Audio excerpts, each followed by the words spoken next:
Horrifying and deadly Amtrak train derailment that sent rail cars tumbling from a bridge onto traffic on the busy Interstate 5.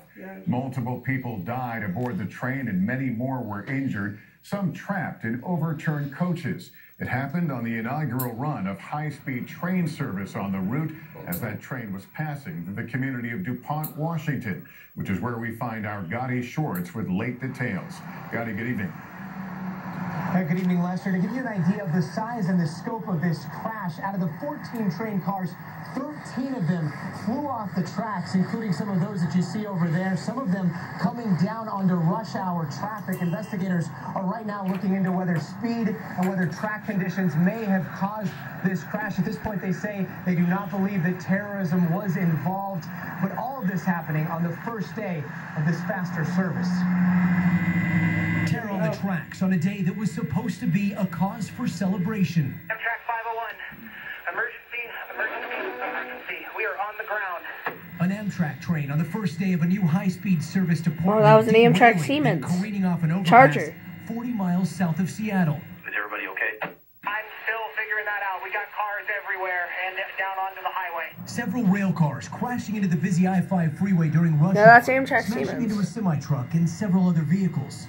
Anthony Raimondi escaped by climbing out a window. It seemed like going really fast, and all of a sudden everything went dark and it tipped over, and that was it. Wreckage stretching across several lanes, traffic shut down as first responders made rescue after rescue.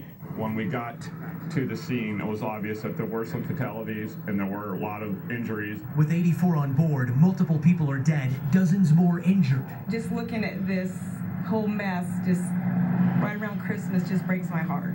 Covering the inaugural run for the high-speed line aimed at adding faster service between Seattle and Portland, it was personal for Alex Rozier, a reporter for NBC's affiliate King 5. He got off just before the disaster, having been in car 3. Everybody who was on board that train was just so excited. Many of them were going to work, they were heading to the office, or they may have been heading home for the holidays. But the $180 million project had been the target of critics, raising concerns about safety that are now part of the investigation. Our community has been very concerned about the safety of this modification of the rail route for several years. Today, their worst fears realized on the first day of service as this high-speed train line's maiden run now marred by tragedy. Gotti Schwartz, NBC News, DuPont, Washington. This is Tom Costello. Tonight, federal law enforcement sources say there is no indication of terrorism. But multiple sources do say investigators are looking into whether train 501 was going way too fast as it approached the curve where it derailed.